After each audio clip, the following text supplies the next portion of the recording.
పెరిగిన petrol gas ధరలను తగ్గించాలని CPM, CPI, CPIML, new democracy ఇతర వామపక్ష పార్టీల ఆధ్వర్యంలో శ్యామల సెంటర్లో రాస్తారోకో నిర్వహించారు. పెద్ద సంఖ్యలో వామపక్ష శ్రేణులు నిరసనలో పాల్గొని కేంద్రానికి వ్యతిరేకంగా నినాదాలు చేశారు.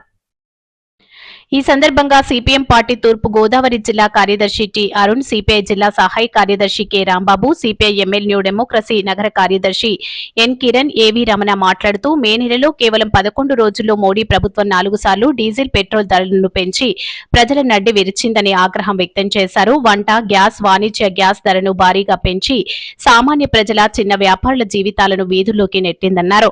మోడీ ప్రభుత్వం తన 12 సంవత్సరాల పాలన వైఫల్యాన్ని కప్పిపుచ్చుకోవడానికి ఇరాన్పై అమెరికా, ఇజ్రాయెల్ చేస్తున్న దురాక్రమణ యుద్ధాన్ని సాకుగా చూపి ప్రజలపై కోలుకోలేని విధంగా దెబ్బతీస్తుందని మండిపడ్డారు. సిపిఎం జిల్లా కార్యదర్శి వర్గ సభ్యులు జువ్వల రాంబాబు, తులసి వామపక్ష నాయకులు I Subrahmanyam, KS Ramachandra Rao, SS Murthy, T Savitri, నగర కమిటీ సభ్యులు V Rambabu, P Ramakrishna, Zarina Venkatalakshmi, Annamani, Nagamani, Sai Prasad, Kishore, V Ramu, Someswara Rao, Vangamuri Kondala Rao, Lavanya తదితరులు పాల్గొన్నారు.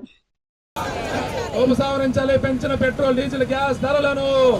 2014లో మోడీ ప్రధానమంత్రి అయ్యే నాటికి అంతర్జాతీయంగా ముడి చమురు బ్యారెల్ ధర ఆ రోజు $120.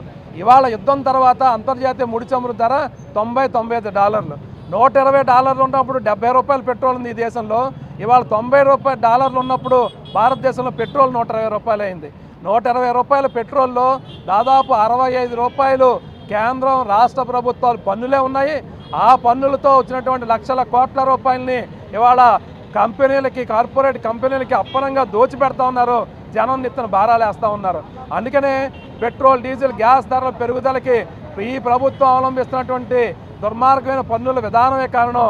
ఈ పన్నులన్నింటినీ ఉపసంహరించాలి, పెట్రోల్, డీజిల్ మీద, గ్యాసుల మీద భారాలను తగ్గించాలని చెప్పని వామపక్ష పార్టీలు డిమాండ్ చేస్తూ రాష్ట్ర వ్యాప్తంగా ఈరోజు రాస్తారోకో కార్యక్రమాన్ని చేపట్టాయి. ప్రజానీకం ఈ భారాలకు వ్యతిరేకంగా మరింత పెద్ద ఎత్తున పోరాటాల్లోకి వస్తారని చెప్పి కూడా ప్రభుత్వానికి హెచ్చరిక చేస్తా ఉంది. డీజిల్ ధర ₹65 ఉన్నదేమో ₹105 చిల్లరైంది. ఈవేళ ఏమో పెట్రోల్ ధర ఏమో ₹117 అయింది. అనేక రకాలుగా ఆర్థికంగా సామాన్యుడు బతకలేని పరిస్థితుల్లో ఈరోజు ఈ దేశంలో సామాన్యుడు బతకలేకపోతున్నాడు. కావున ప్రభుత్వాలు కూడా ఆలోచించాలి. కేంద్ర ప్రభుత్వం ఎవరి కోసం పనిచేస్తుంది? పేద ప్రజల కోసమా లేకపోతే కార్పొరేట్ శక్తుల కోసం పనిచేస్తుందా? ఈవేళ పేద ప్రజలు గ్యాస్ వ్యవసాయం ఏదైతే కమర్షియల్ బండ్ ఉందో అది ఒకేసారి ₹950 పెంచి సామాన్యుడు టీ కొట్టి నడుపుకోలేని పొజిషన్లో ఏర్పడ్డారు. అలా దుకాణాలు మూసేసి రోడ్డున పడ్డారు. అటువంటి చాలా ఇబ్బందులు ఈ బీజేపీ ప్రభుత్వం, అలాగే మన ఏదైతే ఆంధ్రప్రదేశ్లో కూటమి ప్రభుత్వం ఉందో చంద్రబాబు నాయుడు, పవన్ కళ్యాణ్ గారు, ఈ ప్రభుత్వాలకి హెచ్చరిక జారీ చేస్తున్నాం. ప్రజా పోరాటాలు వీళ్ళందరూ, ప్రజలందరూ ఇప్పటికే చాలా విధంగా చర్చించుకుంటున్నారు. వీళ్ళు వచ్చి 2 సంవత్సరాల కాలంలోనే విపరీతమైన రేట్లు పెంచి ఈ ఆర్థికపరమైన ఇబ్బందుల్ని ప్రజలు ఎదుర్కొంటున్నారు. కాబట్టి దీనికి తగిన గుణపాఠం చెప్తారు అలాగని చెప్పి ఈ ప్రభుత్వాలు హెచ్చరిస్తూ ఉన్నాం.